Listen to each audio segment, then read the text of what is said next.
Hey everybody, and welcome back to the Illumineers Quest podcast, where we talk everything Lorcana, not just the very shortly to be released multiplayer game. I'm Zach. And I'm Jacob. Thanks for coming on this journey. Gets better every week. It really is kind of funny now. I mean, I kind of switch it up because I don't know, I don't have it scripted, and so I think I changed it a little bit, but it's still good.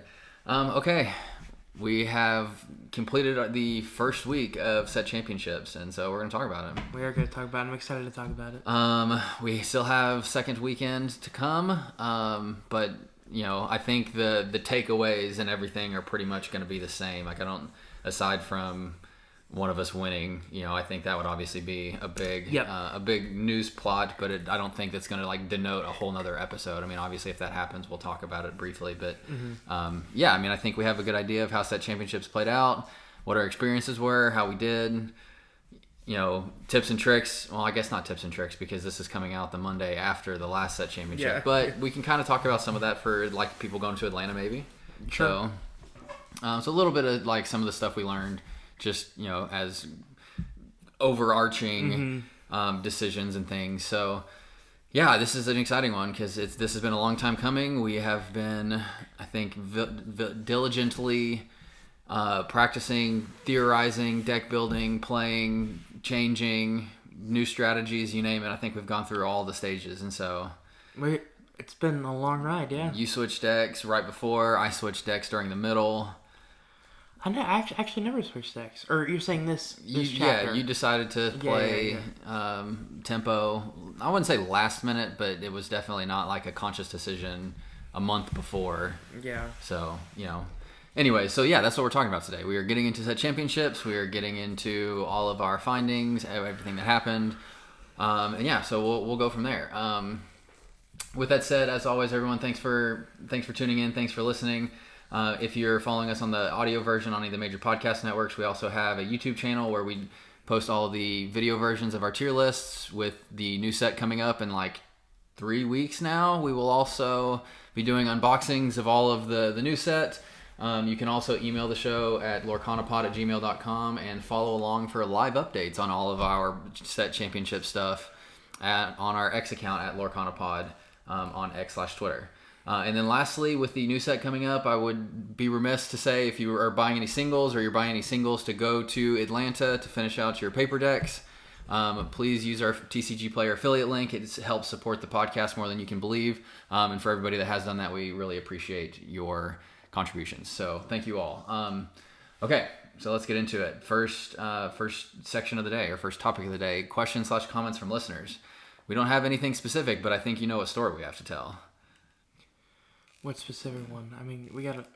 Oh. I do know. I see your face light up now, I do know. I know exactly. Shout out Alex. Shout out to Alex. Shout out Alex. It was so awesome to meet you, dude. Yeah, so I have to give a little bit of background because I met him a couple weeks ago. So he played in one of our local just win-a-box tournaments, and he absolutely soul-crushingly destroyed me. Which is a compliment, technically. Yeah. He destroyed me, and in the process, completely changed our meta. Yeah. Because everybody was playing red blue. He came in with super aggro Emerald Steel, which now basically everybody's playing in our local scene, and and he won the tournament. And come to find out after the fact, we go to our first set championship on last Friday. And he recognized your voice. And he was like, you tell the story from here, because it was your interaction. So he was like, we were just talking, and he was like, do you have a podcast? And I'm like, yeah, Illumineers Quest. He's like, I'm a day one listener. I'm like, that's wild. Mind-blowingly cool. I yell across the store to Zach, get over here. Surreal experience, for sure. Absolutely surreal. So... shout out Alex. Good to meet you again. I guess technically again for me, and good for Jake to meet you the first time, because it was wild to just Well, if I remember right, we've played once before. If I remember. Oh, yes, and he said you guys played. So, but no, it's super crazy, and that's that's literally the first time that's happened, and it happened at the next set championship. Actually, we got recognized, but. Yeah, but anyway, so Alex also commented on the legendary tier list and said, he was talking about Beast Tragic Hero, and we said, what's the best legendary card in the game? And he said Beast Tragic Hero, which I think is a pretty, I think we had a pretty heated discussion on that one because he's an incredible card. Alex said he's an auto-include in all steel decks and generates value without having to combo the card with anything. I obviously completely agree with that. I just think in the current Medusa meta, you have to be very careful when you're playing it. And so I don't think he's like a 4-of anymore in every deck. But I also think that's a testament to how strong the card is because everybody just holds their Medusas for Beast because he's that good. And so I guess you can kind of look at it from both sides of the aisle. To me, it's a toss-up between him and Robin Hood, but I'd still give it to Beast. I mean, card draw is just so important, and he has the ability to get you so much more. And so from that respect, yes, he's incredible. So that's our crazy story. Not only did, we meet someone who listens to the show, which is just bonkers to think about crazy to begin with, but he recognized you through your voice, which is even more nuts because I don't think most people celebrity, I've had a couple celebrities encounters, and you recognize them, you're like, oh my gosh, but I think majority of the time you probably don't realize it, and that's seeing them. And so from hearing somebody's voice and that happening, I was just so touched by that. So seriously, Alex, thank you. It was nice to meet you in that respect and under those circumstances. So super cool experience, but great to see you, man. Great to meet you. Yeah. Okay. So that kind of covers that. So we can move on to card of the week, and I have one that I want to talk about, and it's a little bit of a spoiler, but we're not going to say why as of yet. But it's Cinderella Stouthearted. Okay. So I think this is going to be the last one that we do the recap on all of the old sets, and then we can kind of get back to the normal card of the week stuff. But card of the week being Cinderella Stouthearted, it's an incredibly important card for a lot of the given the matchup. It's very important in blue steel if you're playing against it because it can take out a readied Cogsworth. It's really important in those ruby matchups because it can't get triggered off of Medusa. It's obviously got a massive body. It quests for 3. I've said from the beginning it's one of my favorite cards, and I really got to put it to work over the past weekend. And so from that respect, that's why it's my favorite. I think, the one I wanted to mention, if you're going to Atlanta and you're playing steel and you're worried about blue steel or you're worried about steel song or anything along those lines, I feel like Cinderella is almost an auto-include, depending on how many copies you run. I've seen anywhere from 2 to 4. But yeah, I think it's an incredible card. I think it has multi-use too. It's really versatile. You can use it defensively, offensively. Works both ways. Can sing anything at the moment. I mean, and then the attacking, the real reason I'm including this, I guess here, or talking about it as I wanted to, is the attacking the readied units.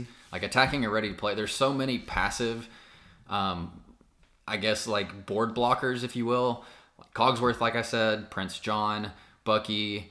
I'm trying to think Beast Tragic Hero. Again, most people playing Beast Tragic Hero are going to just sit him on the board and they're not going to quest with him unless they know it's really safe. So you can take out a Beast Tragic Hero. Tinkerbell, you can take out a Tinkerbell Giant Fairy before she has the opportunity to get in and deal a ton of damage to a couple characters. So I think just that ability in today's meta with so much passive lore generating that if you can go in and you can take people out before, then that obviously in a really pinch type scenario where you have to start taking things out, that's one of the best ways to do it. So absolutely. That's card of the week, Cinder, and we'll get into a little bit more on that one in a little bit. But I don't think we have a news topic per se of this week. I think that's kind of the main topic of the week, right? Is there anything outside news wise that you want to talk about aside from just the recap of the weekend? Not really. Yeah, I mean we hadn't really thought of anything, so I just wanted to make sure that nothing else popped to mind before we dive in. But yeah, I think it's time to just dive in. So, do you want to just go day by day, or do you want to recap your stuff? No, I like day by day. Okay, that was kind of my initial thoughts too. So, okay, so Friday we had a discussion on if it was a road trip or not, which was kind of funny at the end of the day. So yeah, I decided 30 minutes before we left that I was going. Well, hold on, back up a little bit. You forgot that I said I was going. And you came over because we normally record on Friday afternoons, and you came over. I don't know. I didn't have my phone with me last Friday or whatever, and you came over, and was like, let's record. And I was like, what do you mean? Like, I'm leaving in 30 minutes. And you're like, well, what do you mean? I was like, I told you I am going to my first set championship in Missouri on Tuesday. And you didn't say anything, so I'm going.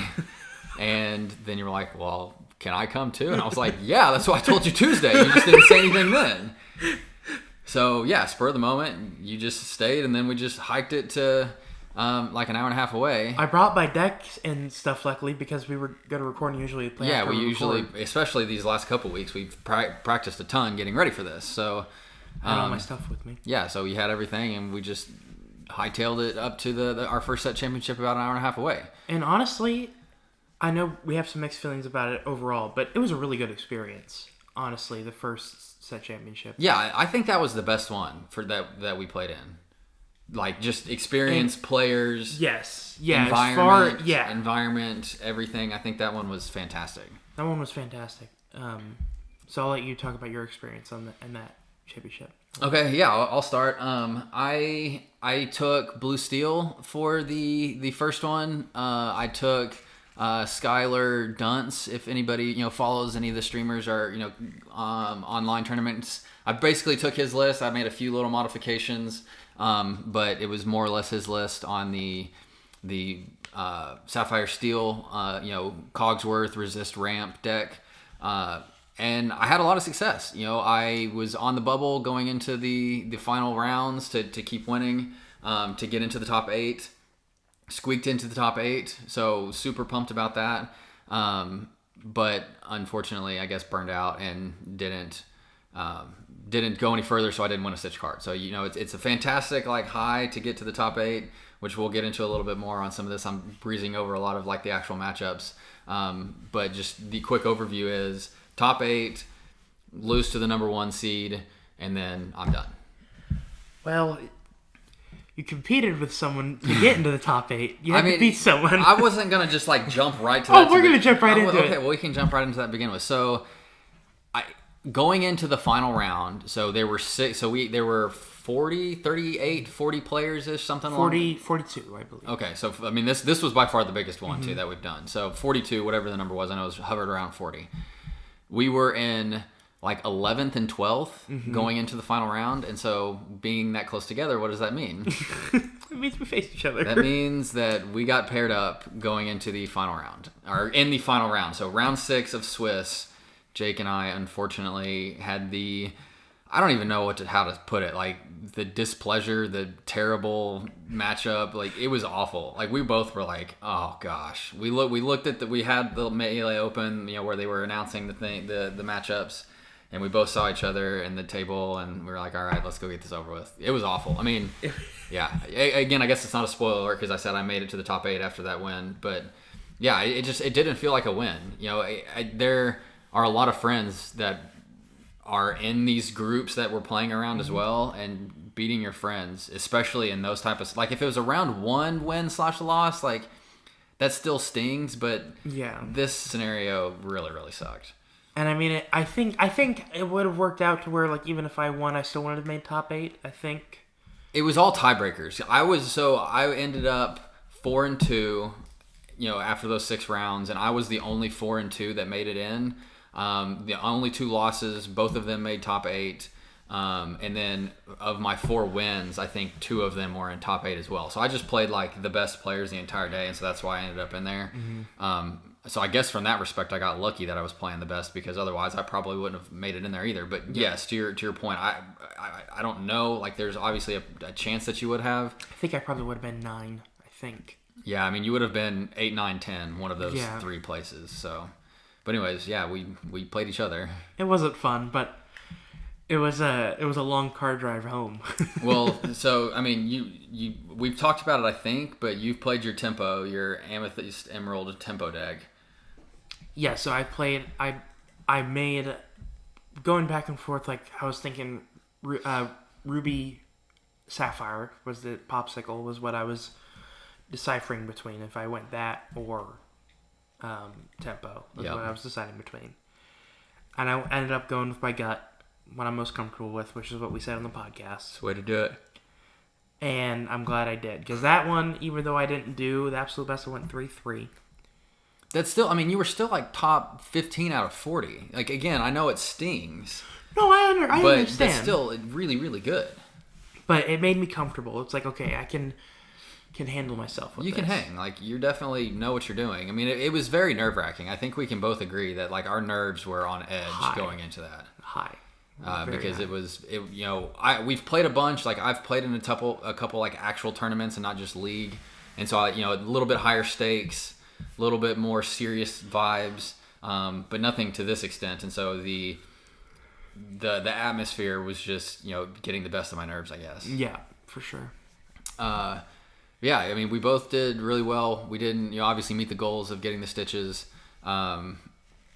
I guess we can like dive into a little bit to more. I don't want to spend like 45 minutes like deep diving into every single matchup, but round 1 I played Ruby Amethyst. Round 2 I played Steel Song. Round 3 I played another Ruby Amethyst with a very heavy location, like Jim Hawkins focus, which you don't see too much anymore.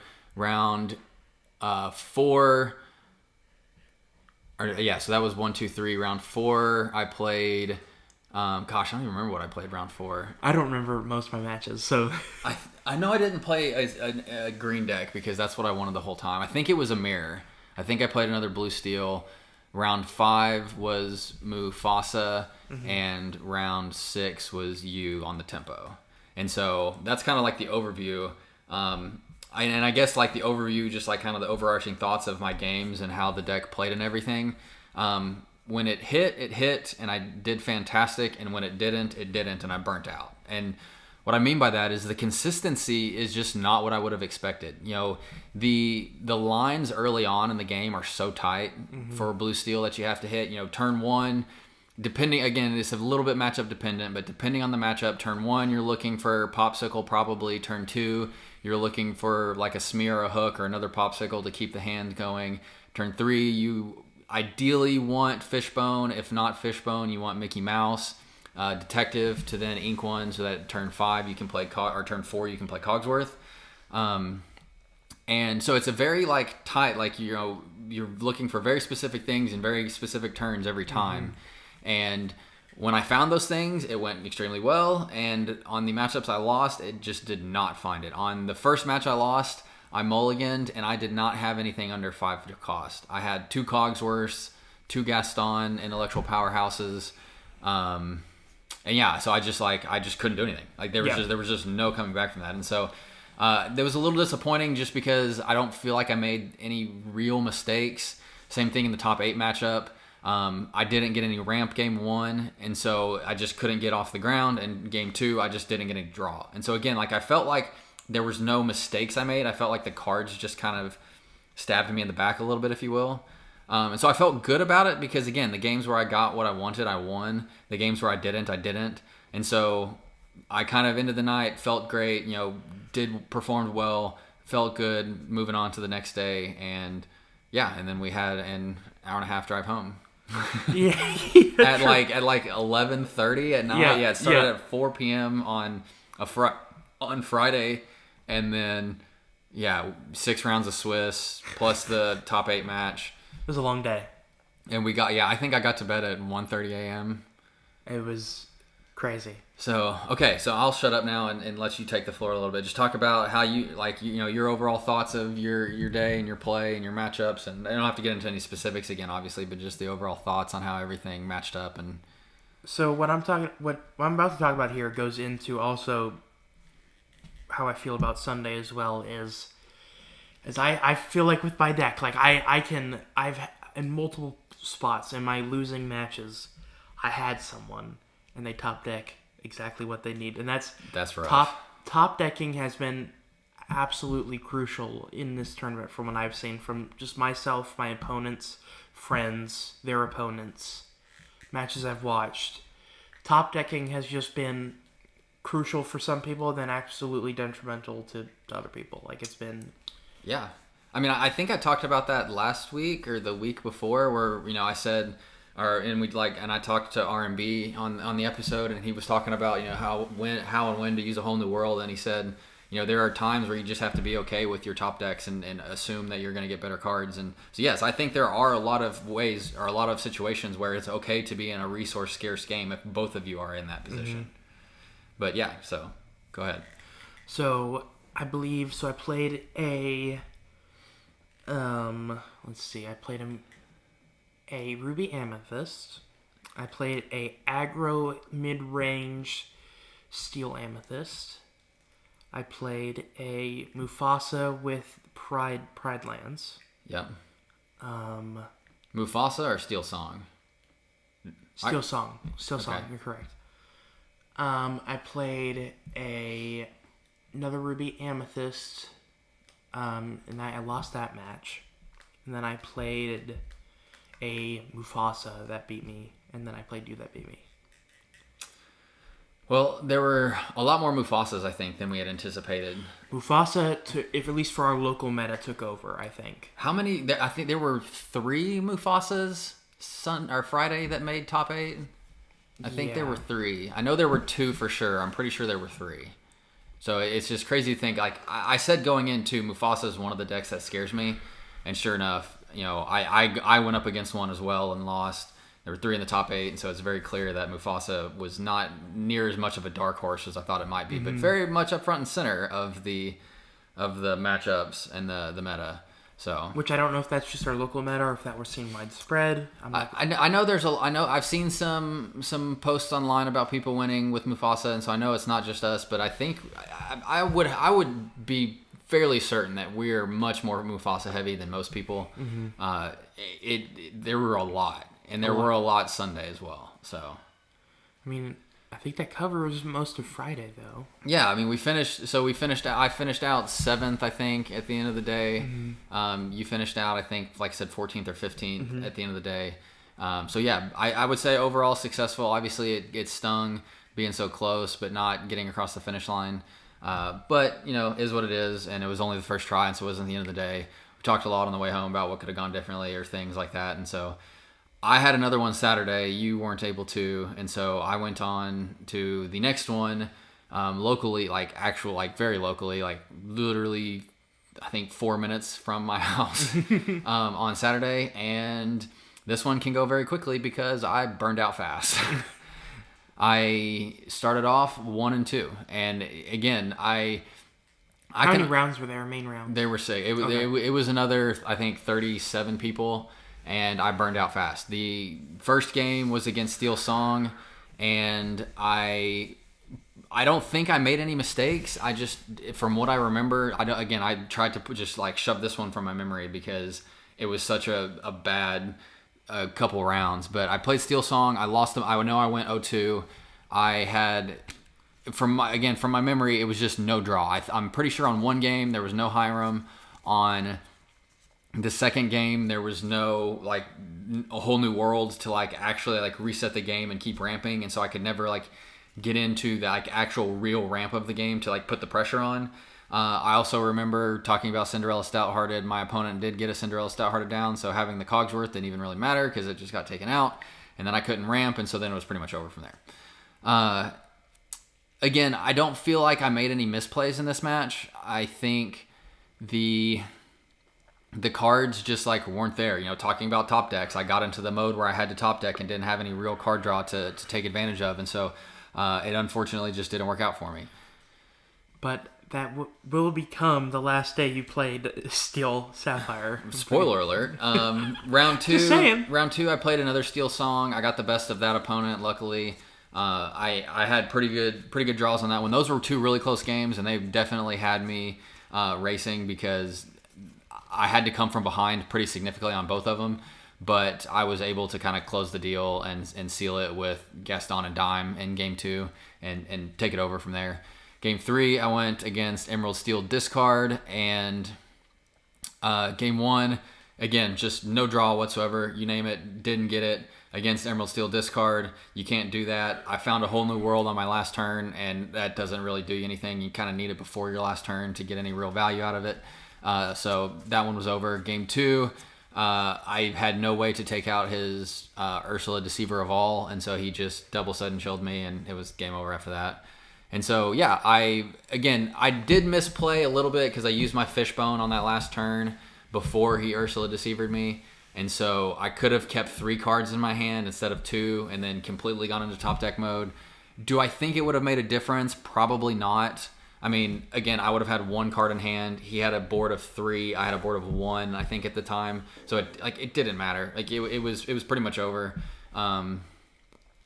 Yeah. So to your spoiler alert. Sorry. I don't care. I made the decision after that. So we knew that the cut on that day would again be at least you had to have we had to be 4-2 to even have a shot at it. Mm-hmm. And since I lost my 2 games so early, my tiebreakers were going to be awful. And so I made the decision to bow out very gracefully, probably not gracefully because I bowed out that early, to go home and to rethink and to study and to try to think of the matchups and to think of what could be better into those matchups since the consistency really wasn't there. Again, I can think of like 2 maybe across those 2 days misplays that I made.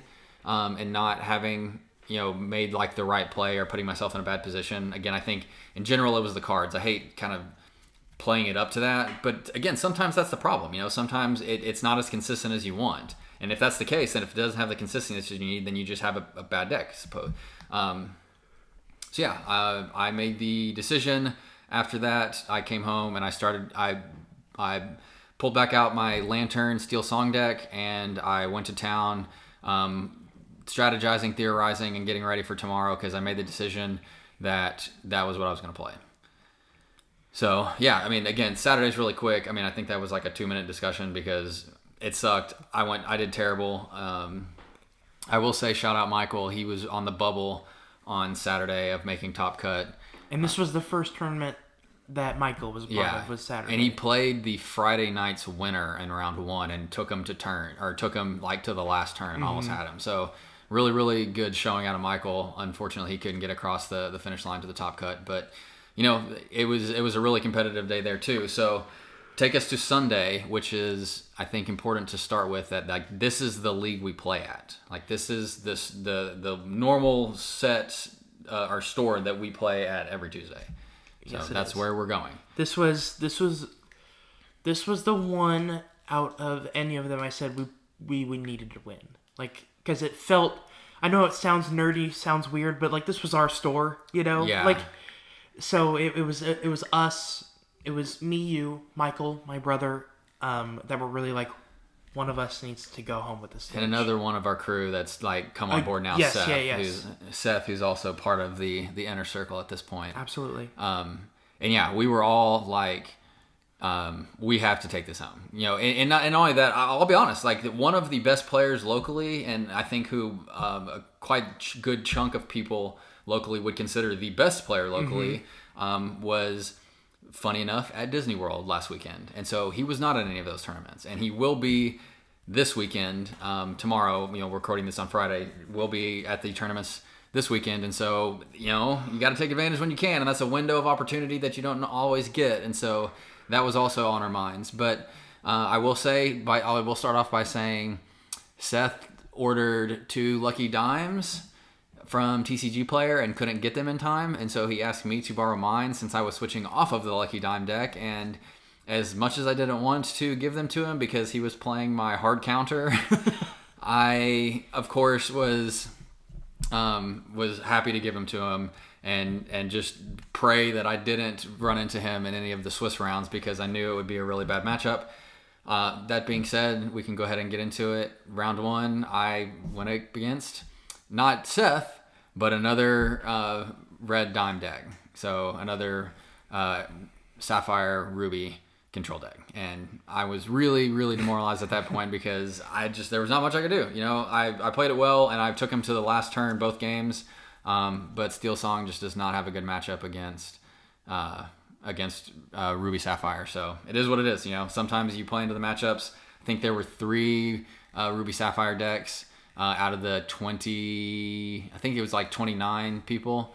And yeah, I ran into one like a brick wall round 1. Sunday was wild. Absolutely wild. Like Sunday was just so crazy. So I'll stop there and then let you. I've been talking way too long, so you keep going now. So how your Sunday started off and you got off to a hot streak. I'll spoil yours a little bit. So I started off with a very good Ruby Amethyst player, and we went pretty back and forth. We went to game 3. I think I was playing my tempo, and I think it was 20 lore to like 17. He had 17, so it was very close. And that was a great matchup for me, and that was my game 1.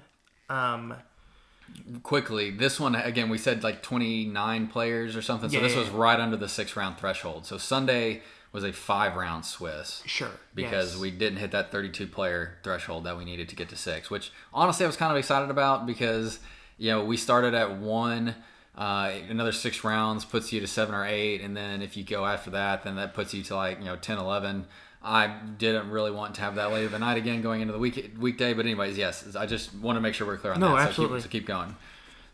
So that was my game 1.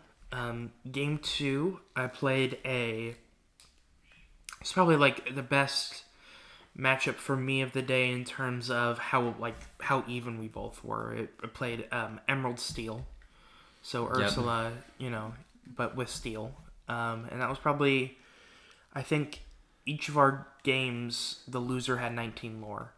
Whew, that's a and we did 3 games.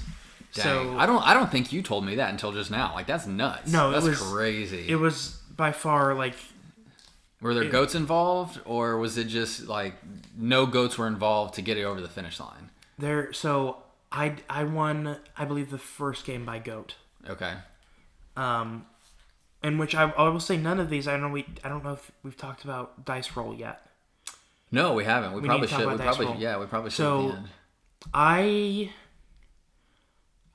did not win a dice roll on Sunday. Wow. Okay, that's not ideal. That's for sure. No, it was terrible. But I was able to still get good results. Not saying that snarky, but just saying I was able to make the best of it. I think that's obviously what you want to do. I mean, there are situations like that where you have to, and then obviously that's what you want to do. I mean, you have to win going second, at times, and it's definitely not an unwinnable scenario. It's just a little bit of a disadvantage, probably a 10% disadvantage, and so overcoming that's obviously impressive, for every match. Yeah. So I walked out game 2. Or round 2, 2-0. Yeah. And then what was your round? I lost my first one. I was talking to Michael in between rounds after round 1, and I said, please just don't give me the mirror. Like, give me a green deck. Steel Song has the best matchup against the green deck. Or no, that was round 3. Round 2 was actually a really, really cool deck, and it kind of scared me because I didn't know what was coming. It was a Ruby Sapphire deck, or Steel deck.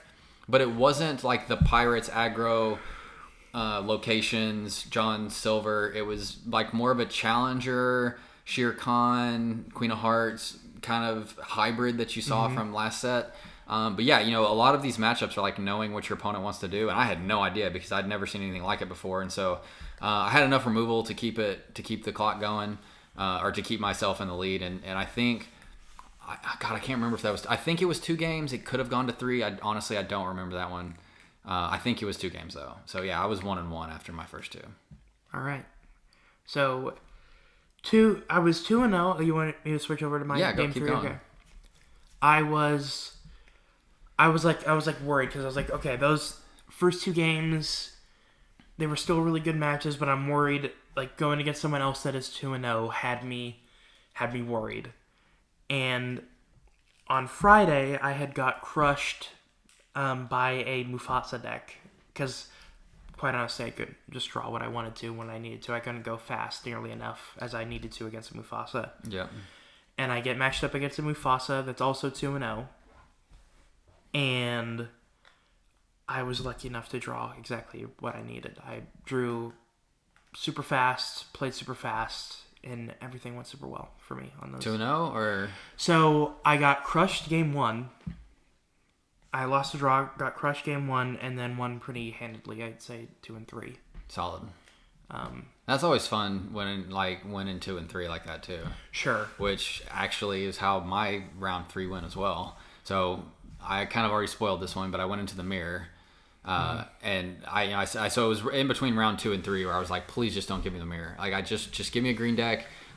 Green decks go well into both of the matchups that I were playing this weekend, both Blue Steel or Sapphire Steel and Steel Song. And you were the only green deck I played all weekend, aside from that one on Saturday. And so, we're talking at this point, 7, 10, like 12 rounds, and I've only played 2, and there was a ton of Emerald Steel. Absolutely. And I just hadn't played it, so I was like, please just don't give me the mirror. And sure enough, I get the mirror. Win the dice roll. So we talk about dice rolls. Win the dice roll, lose round 1. And let me tell you how demoralizing that is when you lose. It's demoralizing. When you're in the mirror, like Steel Song mirror is so strong going first, and I lose. Like, again, I this one, it's gonna haunt me. I don't know if it was a misplay or not. I don't even remember the exact sequence. I remember I had a shift Robin Hood, so Robin Hood Champion of Sherwood, and 2 1 costs, a queen and another Robin Hood, and he used grab your swords and something else to clear everything. Just to clear the board. I don't remember how he took out Robin Hood. I think it was grab your swords, and then he challenged in with his own Robin Hood, if I remember correctly. But regardless, anyways, I think it was a little bit of a misplay because I probably shouldn't have put Robin Hood in a situation where he could have gotten taken out like that. But it happened. It is what it is. And then every single turn after that, he just had a removal spell for everything I played. Mm-hmm. I got down to Cinderella Stouthearted. He was playing World's Greatest Criminal Mind, so took care of that. I started to try to get my other shift lines going with the other 1-drops, and he would play Let the Storm Rage on, and so I just could not get going. Game 2, I absolutely decimated. I went first again, obviously, since I lost. Just completely steamrolled, got all the cards I need, had good removal, had a quick wheel to keep the clock turning, and then Game 3 was a pretty big slugfest. I don't really know the turning point. I wish I could say what really made the turning point. It was relatively close. I want to say the end was 12-20, somewhere along those lines. But at the end of it, it was very much a freight train on my side after that. And so I luckily won the mirror, and I was back in contention to keep pushing forward after that. So I hate mirror matches, and that was the only one I played all weekend, luckily. I'll do some foreshadowing here. Going first on a mirror match is great, except when you lose it. We'll go into... Yeah, and I did lose it on that one too. I mean, I feel you there. We'll get into that later, but... Okay, I'll go ahead and finish out. I don't want to dive in too much. We're getting a little close to here, a little close to the end, so I don't want to dive into everything because we still got a little bit to talk about. Round 4 for me was a Ruby Amethyst, pretty standard list with the Queen's Castles. Lost game 1, steamrolled game 2 going first. I lost the dice roll, so I went second and then the third one, or the game 1 took I think 40 minutes, and so I got off to such a fast start in game 2 that they kind of conceded when it was 8-0 because there was no time left, and they were trying not to tie. But there was, when we started game 3, I think there was 5 minutes left, and so we went to turns and tied because I think it was 6-8 or something when we finished, and so there was just no time. Because that first one, it was a slugfest, and I had no cards in my deck at the end. The last hand I had, I either had to finish it off or lose because I had no more cards in my deck. That's how long that game took. And then game 5, I don't even remember who I played round 5. I have no clue. I mean, that one completely... I think it was a green deck. I think that one was a green deck because I remember that one being over really quick. I just don't remember who I played because my fear at that point was, again, I was going to be on the bubble and I wasn't going to make top cut. And so, gosh, I really can't for the life of me remember that one at all. But anyways, so that's the end of my Swiss. I tied round 4 and then I won round 5, so I ended up 3-1-1. And then, I mean, I guess you don't really have much less stuff to say, do you? Because you ended 3-0. And then, so you were the top seed at that point. That was an all-time high at that point. That felt crazy. And we knew, given at that point, that you would get in by just tying. And so, at that point, just take the draws and make it to the top cut and take the break. I think more than anything too. take a breather. Yeah, And so- because I mean the stress at that point when like I was at an all-time high, but I was at an all-time high stress level. Like I have a Apple Watch, so I could check my heart rate, and it was going insane. I felt amped, like, but I just felt very nervous. I'm like, okay, 3-0. I have no choice but to play the best of the best. Like I'm literally gonna play the best of the best. And so yeah. Unfortunately, Seth, Michael, and Tyler did not make it into the top 8 cut, which was one of the more unfortunate parts of that day. But we were fortunate enough, me and Zach, to make it in the top 8. Seth bubbled out on his last game, yeah, unfortunately. And we can talk about top decks because his opponent top decked a goat last turn to win the game. Yeah. When he had 2 dimes on the board and they top deck a goat. Like, how demoralizing is that? But yeah, anyway, so I squeaked in at 8th place again. I think you ended up fourth. All right. So you made a top cut, and unfortunately, you have a mirror match your first round. So I foreshadowed it earlier, but I played mirror, win the draw technically, because they did it where if you had the top seed, you could decide. I don't know if that's the right rules or not. I think it was store discretion this time, and so they said top seeds get to decide. So obviously, you went first. Yes, and I have my opponent overall like really played this really well. I no shame to him whatsoever. He was a great opponent, but I just the way that game, the first game was won, just by default has a sour taste in my mouth because my board was cleared. I had 19 lore. His board was cleared. He had 17. I had a goat in hand past the turn. He plays goat, book, boss is on a roll. No way. You hadn't told me that either. That's because I was sour about it. I was real sour about it. Yeah, I would still be sour about it. That's nuts. So that one was like, dang. Like, what do you do with that? Go next. Game 2, I was within winning range, and all he needed to pull was a kit to win. That's exactly what he top decked. That's what happens. Yeah. So it just getting to the top 8 and losing sucks, and I can say that because that happened to me Friday. So I totally get it. It was a sour taste, but it ended up being a good day. So it was all good. Well, so that leads me to my first round match in the playoffs, which was against none other than Ruby Sapphire. And I definitely said a profanity and was really pissed. And honestly, that might have been in my favor because I think he was a little overconfident because he was like, what is he playing? And somebody said Steel Song. And he was like, oh, okay, good. Like, that was essentially like the way our game started. Mm-hmm. Because it is a great matchup for them. Like, I get it. Like, it wasn't like I don't take that against my opponent in any way. Like, I would be in the same boat if I was him because I would be super pumped that that's what I'm going against because I have a really good chance. Anyways, game 1, I kind of just had the nuts. Like, I had the Cindy shift line and I had the Robin Hood shift line and I had Bare Necessities. And so I got both of those shift lines down. I got Bare Necessities down.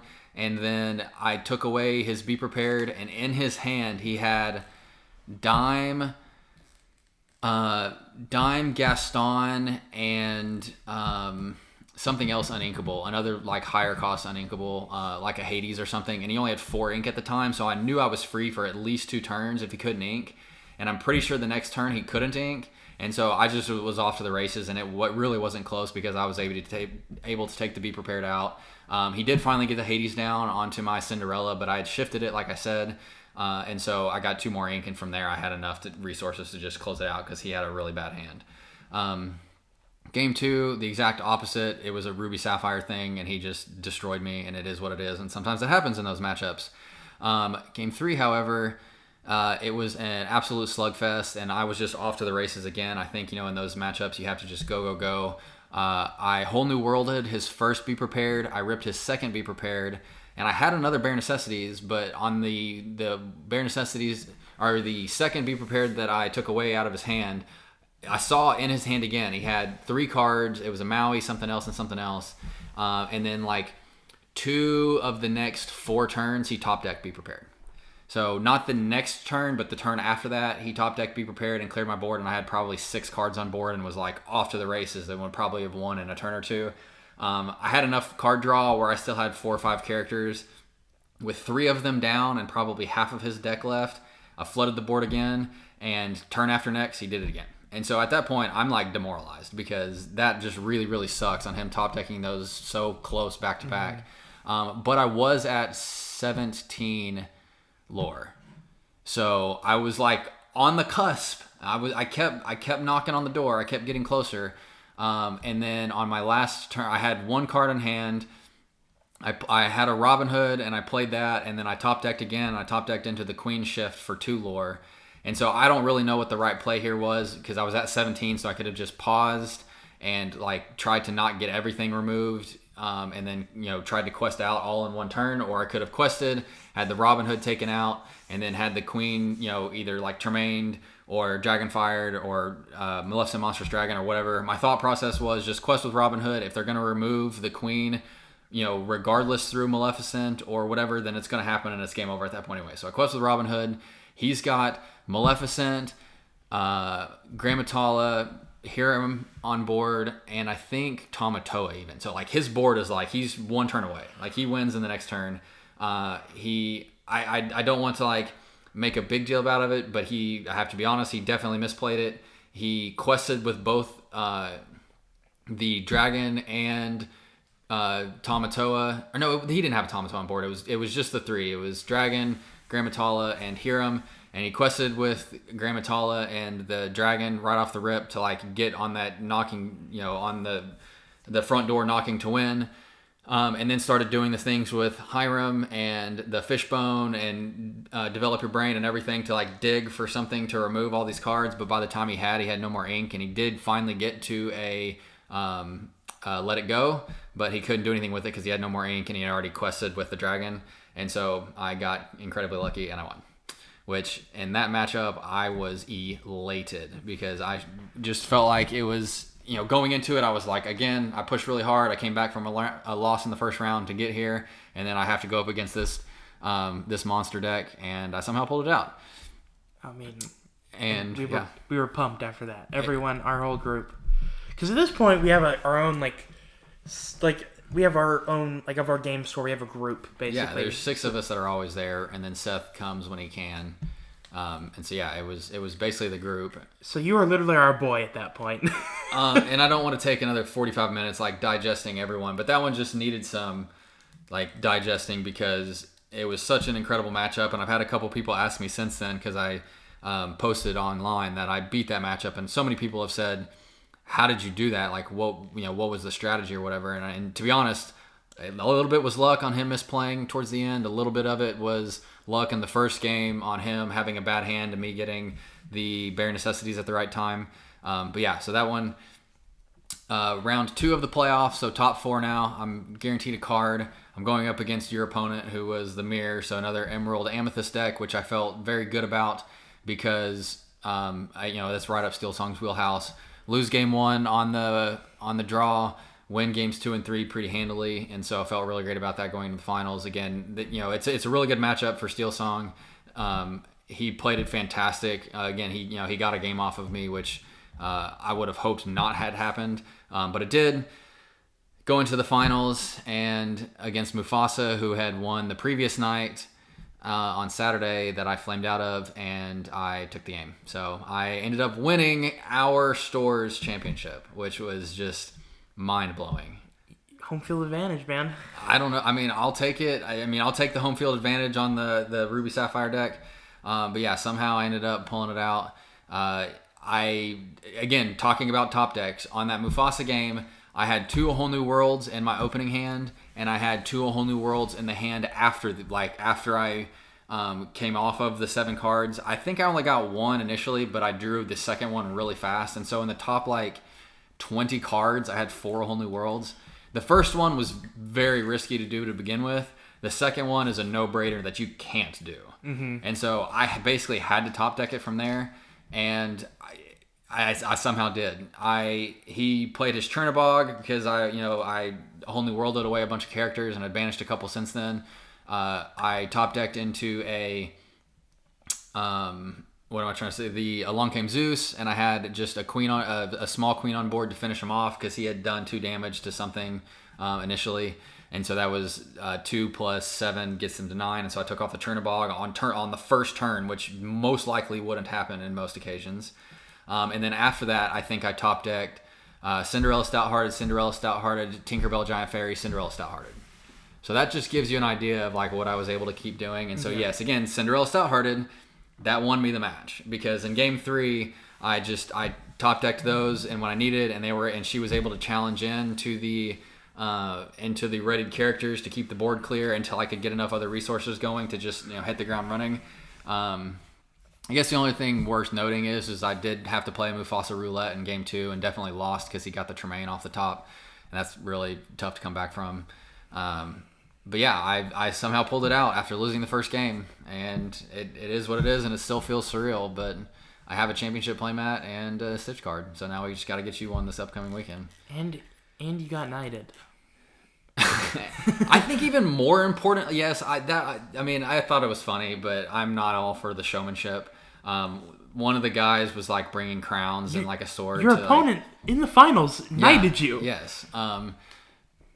The store championship also was giving away chapter 1 cards, so they had to most of these stores are having chapter 1 restocks.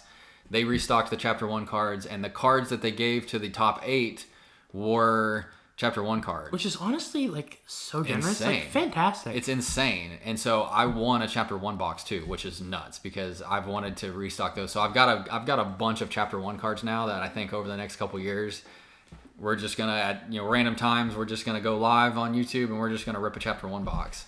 Which I don't know if you mind me saying I got a chapter 1 box. Oh yeah, we gotta talk about that too. And I pulled the Simba Enchanted. Yeah, you got an Enchanted. So the day ended up ending nicely for me. Yeah, that was awesome too. I completely forgot about that one. Yeah, so anyways, I think that wraps up like the stories, like the recap of the weekend. Taking a step back and like looking at the overview, I'm obviously very glad I made the switch off of Blue Steel or Sapphire Steel because you are now a full-fledged Steel Song player. I put in enough practice pre-weekend because I thought that's what I wanted to play. Then the week of, I played a ton of Sapphire Steel again because that's what I was most comfortable with, and I steamrolled the week going up to the set championship. But the card again, and the consistency just wasn't there. If I got the cards I needed, I felt like it was great, but I just didn't. There were games where I just didn't have a chance. Like I just didn't feel like I even had an opportunity to play, and so I was really disappointed in that, which is why I made the switch. But yeah, I'm obviously extremely glad I did. Looking back on the meta of it as well, I think Steel Song with all of the Emerald running around is probably a little bit better of a matchup with all of the green Steel and all the green Amethyst. So yeah, I think it was the right play even without winning. But obviously it worked out, and I'm super happy. So with that said, what are you taking away from last weekend to take with us tomorrow as we embark on our last weekend of championships? For my deck specifically, I have to play. So most of the time you want to go fast. Most decks you want to go fast, right? For my deck, you want to get as fast as possible. Get that Ursula turn 3. So either get your Merfolk turn 1, play 2 1-cost turn 2, or a Flynn turn 2. Yep. And then play your Ursula turn 3. But most of my games, I was forced to completely adjust. So I'd say the biggest thing I learned is being open-minded to being able to adjust. Yeah, I mean, the flexibility and being able to play the cards you have and being able to really think through it is critical. Yeah, I mean, I will say when I think back on things I could have done or plays that I could have made differently, I get in the moment so much and focus on like my play so much that sometimes I like forget to take a step back and say, okay, how is this going to be punished?